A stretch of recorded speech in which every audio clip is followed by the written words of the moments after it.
भारत तमाशाबीनों का देश है। आम लोगों को तमाशा देखना बहुत अच्छा लगता है और इस वक्त बहुत जबरदस्त तमाशा हो रहा है G20 के नाम पर।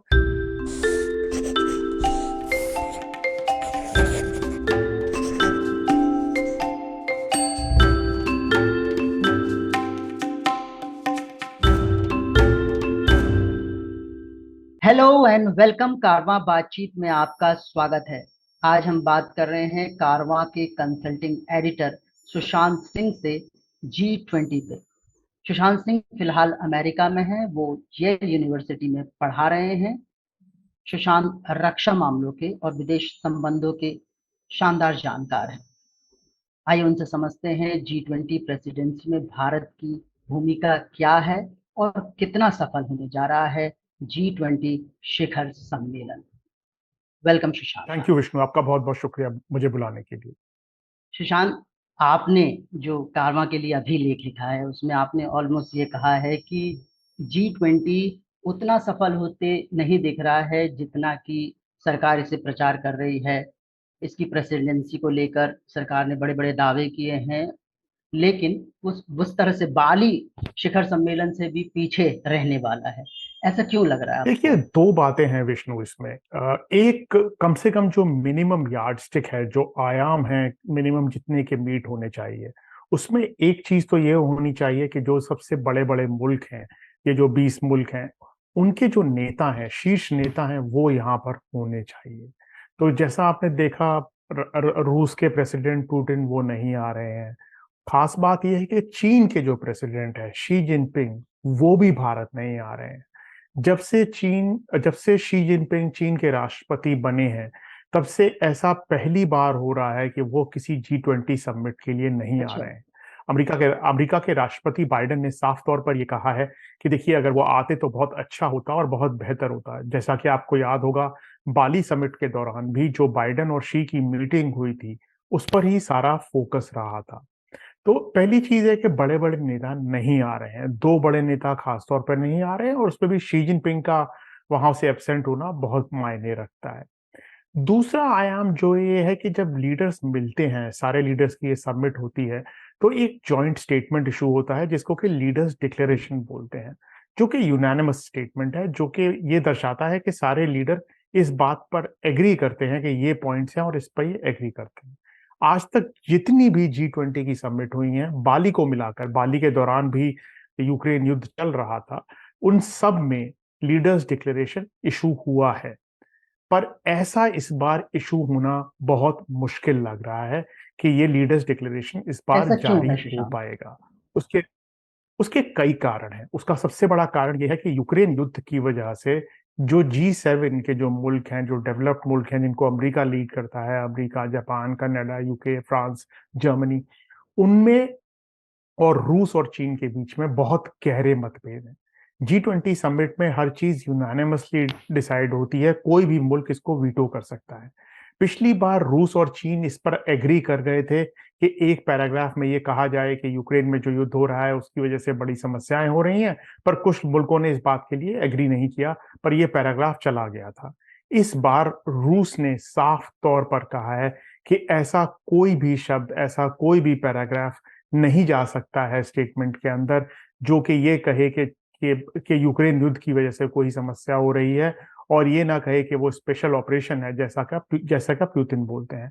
G7 भी इसी तरह से आमादा है कि जो उनकी बात है कि यूक्रेन युद्ध की वजह से बहुत सारी समस्याएं हैं और रूस उसके लिए जिम्मेदार है, उस पर वो कोई कॉम्प्रोमाइज नहीं करेंगे। चीन ने कहा है कि G20 जो है वो एक इकोनॉमिक फोरम है, इसको जियोपॉलिटिकल मुद्दों पर, सामरिक मुद्दों में पढ़ना ही नहीं चाहिए, और इसलिए इस बारे में कोई बात होनी नहीं चाहिए। दोनों तरफ से बिल्कुल एक फर्म अप हो गया है। जो डिफरेंस है, खाई बहुत बड़ी है, मतभेद बहुत गहरा है। और पिछले एक साल के दौरान भारत में जितनी भी मिनिस्टर्स की मीटिंग हुई है G20 के, या ऑफिशियल्स की मीटिंग हुई है, उसमें किसी में भी जॉइंट कम्युनिके नहीं आया है।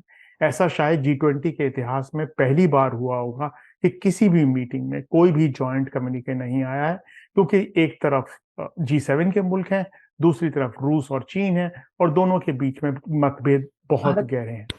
इसके अलावा विष्णु और भी समस्याएं हैं। इसके अलावा समस्या है डेवलपिंग कंट्रीज और डेवलप्ड कंट्रीज के बीच में, विकसित देशों में और विकासशील देशों के बीच में, कि जो क्लाइमेट फाइनेंसिंग के लिए जो पैसा आना है विकसित देशों से, वो कितना पैसा होगा, क्या वो ट्रिलियन डॉलर्स में होगा, और उसके लिए क्या विकसित देश तैयार है? वो उसके लिए तैयार नहीं है। इसी तरह कार्बन एमिशन की डेडलाइन है, उसके लिए सऊदी अरब तैयार नहीं है कि किस साल तक ये कार्बन एमिशन खत्म करना है, क्योंकि जैसा आपको पता है सऊदी अरब दुनिया के सबसे बड़े पेट्रो डॉलर वाले मुल्कों में से है, और वो नहीं चाहता है कि उसको इतनी जल्दी कार्बन एमिशन की डेडलाइन उसके ऊपर लागू हो। इसके अलावा भी एक दो और मुद्दे हैं, जैसे कि भारत का कहना था कि वर्ल्ड बैंक वगैरह के अंदर स्ट्रक्चर बदलने चाहिए, और जो ग्लोबल साउथ के जो देश हैं, जो विकासशील देश हैं, उनको ज्यादा तवज्जो मिलनी चाहिए, पर उसके लिए जो विकसित देश हैं वो पूरी तरह से तैयार नहीं है। तो कई सारे डिफरेंसेस हैं, पर जो बड़ा डिफरेंस है, जो बड़ा मुद्दा है, जिस पर के दो फाड़ हो रखा है G20, वो इसके यूक्रेन का अलावा मुद्दा है। सुशांत, हम कश्मीर की भी बात देख रहे हैं, या अरुणाचल में भी जो चीन के साथ समस्या है, उनका भी असर पड़ रहा है चीन के ना आने पर, क्योंकि पाकिस्तान और चीन कश्मीर में G20 से संबंधित मीटिंग्स कराने के बहुत खिलाफ रहे हैं। अभी कल या एक दो दिन पहले प्रधानमंत्री मोदी ने भी स्टेटमेंट दिया है इस संबंध में। तो आपको लगता है कि ये भी कारण रहा होगा यूक्रेन के अलावा चीन के नाम? चीन का ना आने का तो एक बड़ा साफ साफ कारण है कि भारत और चीन के बीच में मतभेद बहुत गहरे हुए हैं, और चीन को इस बात का पूरी तरह से अंदाजा है कि भारत ने G20 में बहुत ज्यादा इन्वेस्ट किया है। नरेंद्र मोदी ने पर्सनली G20 के अंदर बहुत ज्यादा इन्वेस्ट किया है। जिस तरह कुछ मुल्क ओलंपिक गेम्स ऑर्गेनाइज करते हैं, उस तरह से यहाँ पर G20 समिट को ऑर्गेनाइज किया गया है, और पिछले एक साल से जिस तरह हंगामा काटा गया है, जगह जगह पोस्टर लगाए गए हैं, लोगो लगाए गए हैं, ऐसा लग रहा है जैसा कोई बहुत बड़ा महाकुंभ का आयोजन हो रहा है। तो चीन को इस बात का पूरी तरह से ज्ञान है कि भारत की ये कमजोरी है, कि भारत चाहता है कि G20 समिट बहुत ही सक्सेसफुल और बहुत ही बड़ी हो।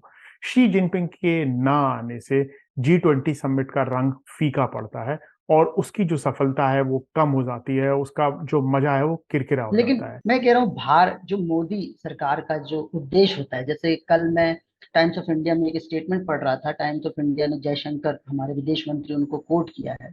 आप उनके बारे में बहुत कुछ बताते भी हैं। वो कह रहे हैं कि भारत ने G20 प्रेसिडेंसी को राष्ट्रीय पर्व की तरह बना दिया है। तो शी जिनपिंग, क्या आम आदमी या हमारे जैसे लोग ये समझेंगे कि शी जिनपिंग ना आने से G20 मतलब बर्बाद हो गया है, या उतना महत्वपूर्ण नहीं रहा है? वो तो सेलिब्रेशन देख रहे हैं। आपने खुद अपने पीस में बड़े इत्मीनान से बताया है कि चीन का, जो चीन को कवर करने वाला जब पत्रकार यहाँ आता है और वो देखता है कि ये 1992 के बार्सिलोना ओलंपिक्स जैसा माहौल है यहाँ पर, जबकि वो उतना बड़ा फंक्शन है नहीं। आप खुद लिख रहे हैं कि एक रूटीन प्रेसिडेंसी है, हो जानी चाहिए थी। तो लेकिन मेरे को लगता है कि चुनाव का उद्देश्य तो पूरा होता है, जो दिखाना चाहते थे G20 को लेकर। विष्णु, भारत तमाशाबीनों का देश है। आम लोगों को तमाशा देखना बहुत अच्छा लगता है, और इस वक्त बहुत जबरदस्त तमाशा हो रहा है G20 के नाम पर। तो किसको मजा नहीं आएगा? भारतीयों को बहुत मजा मजा आएगा। अरे आप सड़क पर दो मुर्गे लड़ा दीजिए, वहां पर भाई हजार लोगों की भीड़ इकट्ठ हो जाती है इस मुल्क के अंदर। तो ये तो बहुत बड़ा तमाशा हो रहा है भाई, विदेशी विदेशी लोग आ रहे हैं, सब कुछ बंद हो रहा है, पूरा शहर बंद कर दिया गया है। तो उसमें मेरा बिल्कुल, मैं आपकी बात से इत्तेफाक रखता हूँ कि जो जो चुनावी जो इसके आयाम है, जो चुनावी फायदा लेने की कोशिश है मोदी सरकार की, उसमें शायद ये अभी भी सफल होगा, क्योंकि जैसा कि आपको पता है भारत का जो मेन स्ट्रीम मीडिया है 161वें नंबर पर है 180 मुल्कों में प्रेस फ्रीडम रैंकिंग्स पे। उनकी जो हालत है, वो जिस तरह का प्रोपेगेंडा करते हैं, जिस तरह का पीआर करते हैं, वो तो किसी से छुपा नहीं है। ये Caravan, wire, scroll, news minute, news laundry, ये तो बहुत कुछ छोटे प्लेटफॉर्म हैं जो कि अभी भी जर्नलिज्म का दारोमदार अपने सरों पर उठाए हुए हैं, अपने कंधों पर उठाए हुए हैं।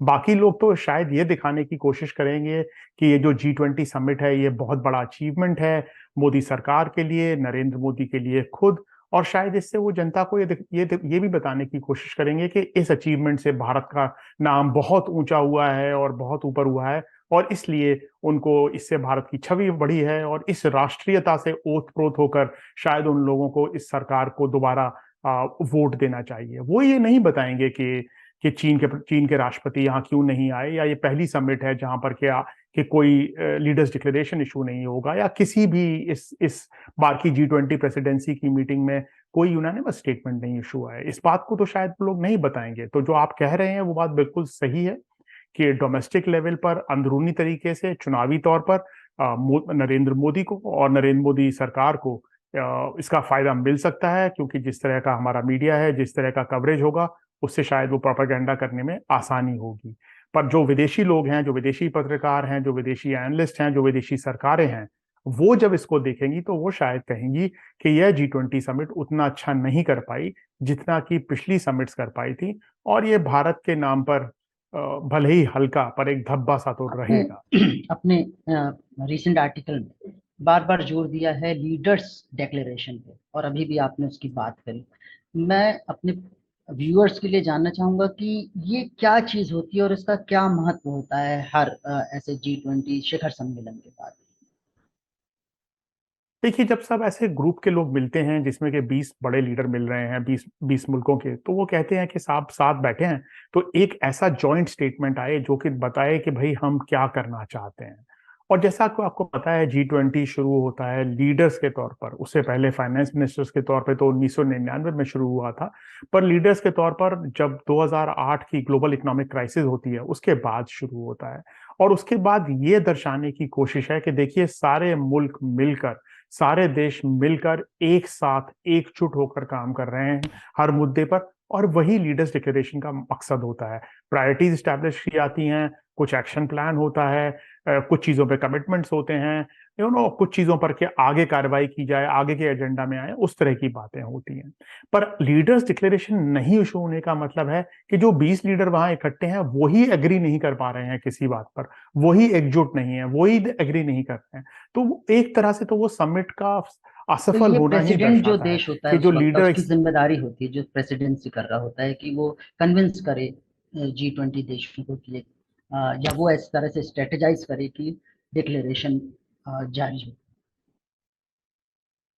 बिल्कुल, वो कोशिश प्रेसिडेंसी की यही होती है कि कोऑर्डिनेट करे लोगों से, मीटिंग्स हों, जैसे अभी शेरपा की मीटिंग चल रही है गुड़गांव के अंदर, इससे पहले मिनिस्टर्स की मीटिंग हुई थी। पूरी कोशिश होती है प्रेसिडेंसी की कि हर हर हर मुल्क जो प्रेसिडेंट बनता है G20 का, वो चाहता है कि उसका अच्छे से अच्छा आयोजन हो और अच्छे से अच्छा लीडर स्टेटमेंट आए, और उसकी जो प्रायोरिटीज हैं उस मुल्क की वो उस लीडर स्टेटमेंट में दर्शाई जाए। पर यहाँ तो ये स्थिति है कि लीडर स्टेटमेंट आना मुश्किल लग रहा है, भारत की प्रायोरिटीज का उनमें शामिल होना तो दूसरी बात है। तो हाँ, प्रेसिडेंसी के ऊपर काफी जिम्मेदारी है, बल्कि पूरी ही जिम्मेदारी है कि वो किसी तरह से कोऑर्डिनेट करके, किसी तरह से मेलजोल करके लोगों को साथ लाए और एक स्टेटमेंट इशू अब कराए। जैसे टाइम्स ऑफ इंडिया में मैं कल बड़ा फीचर था, उसको पढ़ रहा था, और मैंने उसमें देखा है कि वो उनकी भाषा से लग रहा है कि वो बता रहे हैं कि अब हमारा इंडिया जो है वो अंडर मोदी, एक्चुअली एम्फेसिस वहाँ है कि ग्लोबल साउथ का लीडर बनने जा रहा है। ग्लोबल साउथ अगर मैं देखूं तो हिस्टोरिकली देखता हूं कि ग्लोबल साउथ हमारे जो देश हैं, जो थर्ड वर्ल्ड के हैं, उनका लीडर इंडिया हमेशा से रहा है। नेहरू के जमाने में भी एक बड़ी कोशिश रही है गुटनिरपेक्ष आंदोलन के जरिए, और अब भारत भारत अपने आप को इस तरह से प्रोजेक्ट कर रहा है। आपको लगता है कि ऐसा संभव हो रहा है अंडर मोदी, ग्लोबल साउथ की मान्यता, लीडर की मान्यता मिस्टर मोदी को मिल रही है? मुझे ऐसा नहीं लगता है कि ग्लोबल साउथ के लीडरशिप भारत के पास इतनी आसानी से आ पाएगी। देखिए, चीन बहुत बड़ा दावेदार है ग्लोबल साउथ की लीडरशिप का, और बहुत बड़ी ताकत है। आपने ब्रिक्स के दौरान भी देखा जिस तरह से शी जिनपिंग स्टार बने हुए थे ब्रिक्स की समिट में जोहानिसबर्ग में, अभी कुछ दिन पहले ही। और उस आपने देखा कैसे वहां पर 50 अफ्रीकन मुल्कों के नेता आए थे, उनके साथ मीटिंग करी थी, वगैरह वगैरह। हर वक्त पिछले कुछ सालों में चीन की इकोनॉमिक ताकत की वजह से, चीन जिस तरह से ट्रेड करता है, चीन जिस तरह से रिलीफ दे सकता है, उसकी वजह से चीन काफी हद तक इस वक्त ग्लोबल साउथ की आवाज बन के उभरा हुआ है। और चीन नहीं चाहेगा कि भारत उसके कॉम्पिटिटर के तौर पे उभरे और ग्लोबल साउथ की आवाज बने। भारत की कोशिश जरूर है, नरेंद्र मोदी की कोशिश जरूर है कि वो ग्लोबल साउथ के नेता के तौर पर उभरें और वो ग्लोबल साउथ की बात रख रख सकें ग्लोबल प्लेटफॉर्म्स पर। पर अभी तक तो ऐसा कुछ नहीं हुआ है जिससे कि लगे कि भारत ग्लोबल साउथ का लीडर है। अगर भारत ग्लोबल साउथ का लीडर बनना चाहता है तो क्या भारत चावल के निर्यात पर रोक लगाता? उससे तो सारी समस्या गरीब मुल्कों को ही हो रही है। क्या भारत ग्लोबल साउथ के मुल्कों को सस्ता चावल दे रहा है? नहीं दे रहा है। क्या भारत ने जब ये कहा कि वर्ल्ड बैंक का रीऑर्गेनाइजेशन होना चाहिए जिससे कि जो विकासशील देश हैं उनको ज्यादा आवाज मिले, तो क्या अमेरिका ने उसकी बात सुनी? नहीं सुनी। तो आपकी कथनी और करनी में बहुत अंतर है। आप चावल के निर्यात पर रोक लगा देते हैं, आप सस्ता तेल रूस से खरीदते हैं, आप बाकी मुद्दों पर बात नहीं करते हैं, आपके अमेरिका के साथ अपने इंटरेस्ट हैं, अमेरिका आपको उतनी तवज्जो नहीं देता है बड़े मुद्दों के ऊपर। तो इस सब को देखते हुए भारत की इच्छा जरूर है, मोदी जी की इच्छा जरूर है कि वो बने तीसरी दुनिया या ग्लोबल साउथ के लीडर के तौर पर। सुशांत, आप जैसे हम ग्लोबल साउथ के लीडर की या उन मुल्कों के कमजोर मुल्कों के लीडर बनने की बात है, उसमें दो दो चीजें इंपॉर्टेंट होती हैं, या फाइनेंशियली इकोनॉमिकली मजबूती हो या मॉरल अथॉरिटी हो। जैसे भारत के पास आफ्टर ब्रिटिश लेफ्ट एक मॉरल अथॉरिटी थी, नेहरू प्राइम मिनिस्टर थे उस जमाने में, और हमने लीड भी किया है गुटनिरपेक्ष जो आंदोलन था उसको भी। और उसके कारण थे, जैसे हम समझते हैं, जैसे आपके लेखों में मैं लगातार पढ़ता हूँ संवैधानिक वैल्यू की बात, जो लगातार घट रही है हमारी विदेश नीतियों में भी। जो हमारे पास एक पावर थी सेक्युलरिज्म की, डेमोक्रेसी की, इन दोनों में लगातार कमजोर हुई है, क्योंकि हमारे चारों तरफ हमारे घरेलू फ्रंट में दंगे हो रहे हैं, एंटी माइनॉरिटी राइट्स हो रहे हैं, और जिस तरह के नेता भाषणबाजी करते हैं। तो क्या आपको लगता है ये जो हमारा परसेप्शन बन रहा है, उसके कारण भी हमारी अथॉरिटी, हम मतलब उस हद तक चैलेंज नहीं कर पा रहे हैं चीन जैसे देशों को अपनी मॉरल अथॉरिटी से, जैसा हम पहले कर पाते थे? ये बात बिल्कुल सही है। हर देश की अपनी एक ताकत होती है। भारत की ताकत सैन्य ताकत नहीं है। भारत अमेरिका की तरह सैन्य शक्ति नहीं है। भारत चीन की तरह सैन्य शक्ति नहीं है। भारत की ताकत इकोनॉमिक भी नहीं है। भारत चीन के मुकाबले 1/6 इकोनॉमी है, छठा हिस्सा का इकोनॉमी का उसके पास है। अमेरिका तो और भी बड़ी इकोनॉमिक ताकत है। भारत की पॉपुलेशन बहुत ज्यादा है। G20 के अंदर भारत की 2000 पर कैपिटा डॉलर की इनकम है, जो कि सबसे कम है किसी भी G20 के देश में। तो भारत की काफी समस्याएं हैं। भारत की ताकत क्या है? भारत की ताकत, जब से भारत ब्रिटेन से आजाद हुआ, भारत की ताकत रही है कि भारत एक बहुत ही मजबूत लोकतंत्र है, एक बहुत ही liberal, plural, democratic, secular country है। और उसकी वजह से भारत के अंदर ना कभी सेना का राज रहा है, ना भारत के अंदर कभी डिक्टेटरशिप रही है। ये जो स्ट्रेंथ है, जिसकी वजह से सारे बाकी जो देश हैं, जो डेवलपिंग कंट्रीज हैं, जो ग्लोबल साउथ जिसको आजकल हम बोलते हैं, वो हमेशा भारत को उस नजर से देखते रहे हैं। देखिए साहब, या तो आप सऊदी अरब की तरह हो सकते हैं कि आपके पास बहुत पैसे हैं, आप आपके यहाँ तेल भरा हुआ है, आप तेल बेच रहे हैं, पैसे कमा रहे हैं, तो लोग आपके पास आएंगे, लोगों को तेल चाहिए, लोगों को पैसा चाहिए। या जैसे चीन की तरह हो। अगर आपकी वो ताकत नहीं है तो आपको अपनी नई ताकत निकालनी पड़ेगी, जो आपकी ताकत है। भारत की ताकत इसमें democracy, secularism, liberalism, constitutional values, an example to the world, कि भाई बाकी देशों के लिए एक उदाहरण बनने वाली बात है। अगर आप वो नहीं करेंगे तो आप अपनी ताकत का सही भरपूर इस्तेमाल नहीं कर रहे हैं। आप अपनी कमजोरियों को उजागर उजागर कर रहे हैं और ताकत का इस्तेमाल नहीं कर रहे हैं। तो जो पिछले कुछ सालों के दौरान भारत के अंदर जिस तरह से लोकतंत्र में कमी आई है, और जिस तरह से मुसलमानों के ऊपर, और अभी मणिपुर में क्रिश्चियंस के ऊपर जिस तरह से अटैक हुए हैं, अभी जो गुड़गांव में नूह में हुआ है, अब उसका पक्का असर पड़ता है। जब विदेशी पत्रकार आते हैं, जब विदेशी एनालिस्ट आते हैं, तो वो उस तरह के सवाल हम सबसे पूछते हैं कि ये क्या हो रहा है, क्या वजह है कि मणिपुर में 300 350 चर्च जला दिए गए हैं, क्या वजह है कि इस भारत के अंदर इस वक्त मुसलमानों को इस तरह से मारा जा रहा है, इस तरह से विक्टिम किया जा रहा है, इस तरह से टारगेट किया जा रहा है। या क्या वजह है कि दिल्ली के इतने नजदीक गुड़गांव, जहां पर कि बड़ी बड़ी कंपनियों के हेडक्वार्टर्स हैं, वहां पर इस तरह के दंगे हो रहे हैं, इस तरह से वहां पर इस तरह से मस्जिदों को टारगेट किया जा रहा है, एक इमाम की हत्या की जा रही है। ये सब क्यों हो रहा है? इस तरह के सवाल लोगों के जहन में पूरी तरह से आते हैं, और उन सवालों की वजह से भारत की जो छवि है, भारत की जो हमेशा से ताकत रही है, उस पे काफी गलत असर पड़ता है और वो कम होती है। हम प्रोग्राम के अंत में हैं सुशांत, मैं बस एक चीज, क्योंकि आप अमेरिका में इस वक्त पढ़ा रहे हैं वहाँ के बच्चों को भी, मैं ये बस आपसे क्यूरियोसिटी से पूछना चाहता हूँ कि अमेरिका किस तरह से देख रहा है G20 को। आपने अखबार और वहाँ के मीडिया को भी फॉलो किया होगा। देखिए, अमेरिका के लिए तो G20 एक इम्पोर्टेंट इवेंट हमेशा रहा है, पर अमेरिका G20 को इतनी तवज्जो नहीं देता है जितनी कि बाकी मुल्क देते हैं। आपको पता है कि अमेरिका एक बहुत ही सेल्फ सेंटर्ड कंट्री है, जिसकी की पूरी जो फ़ोकस होती है वो अपने ऊपर ही रहती है। उनका अपने एक्सेप्शनलिज़्म में बहुत ज़्यादा बिलीफ है। वो बाकी दुनिया में वो बिलीव नहीं करते हैं। वो उनको किसी चीज़ से बाकी किसी चीज़ से फ़र्क नहीं पड़ता, उनको सिर्फ़ अपने आप से ही फ़र्क पड़ता है। तो वो G20 को भी उसी तरह ट्रीट करते हैं, वो यूएन को भी उसी तरह ट्रीट करते हैं।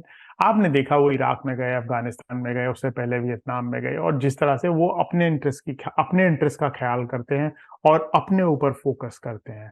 पर क्योंकि भारत G20 के बारे में अच्छी बातें करना चाहता है और इस वक़्त अमेरिका चाहता है कि भारत उसके साथ सहयोग करे चीन के खिलाफ, तो इसलिए शायद आप देखेंगे कि पब्लिकली जो अमरीकी नेता हैं, जो अमरीकी ऑफ़िशियल हैं, वो इस पर अच्छी-अच्छी बातें करेंगे जिससे कि भारत को इसके बारे में अच्छा लगे और भारत के जो नेता हैं और भारत की जो लीडरशिप है, भारत के जो मिनिस्टर्स हैं, वो बहुत अच्छा महसूस करें। पर अगर आप यहाँ पर देखें तो G20 के ऊपर कोई ऐसा विशेष फ़ोकस नहीं है और ना ही कोई बहुत लेख आ रहे हैं कि G20 के बारे में क्या होगा। शायद जिस दिन प्रेसिडेंट बाइडेन दिल्ली में उतरेंगे या G20 की समिट चालू होगी, उस दिन शायद यहाँ के अखबारों में इस तरह के लेख वगैरह आने शुरू होंगे। Sushant, thank you very much हमें G20 के बारे में समझाने के लिए, बताने के लिए। आपसे बात करके हमेशा की तरह इस बार भी हमें बहुत कुछ जाना है।